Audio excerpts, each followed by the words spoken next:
ছোট ছোট খোসা নৌকা। হ্যাঁ হ্যাঁ দেন।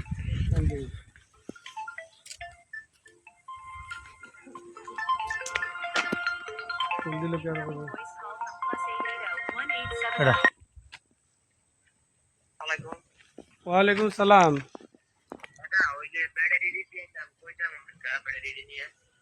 আপনি মিতালি ক্লাব গেছেন? মিতালি ক্লাব যায় না, সামান্য একটু পশ্চিমে যান। পশ্চিমে গেলে কইলি হবে যে মিজানে গ্যারেজ কোনটা? মিজান মিজান। হ্যাঁ হ্যাঁ, মিজানে গ্যারেজের ভিতরে পশ্চিমে গেলে একটু ডাইনি একটা গলি আছে দেখবেন। এই গলি দিয়ে একটু সামনে ঢুকবেন। আসসালামু আলাইকুম। 1 ঘন্টা ব্যাটারি কি গরম?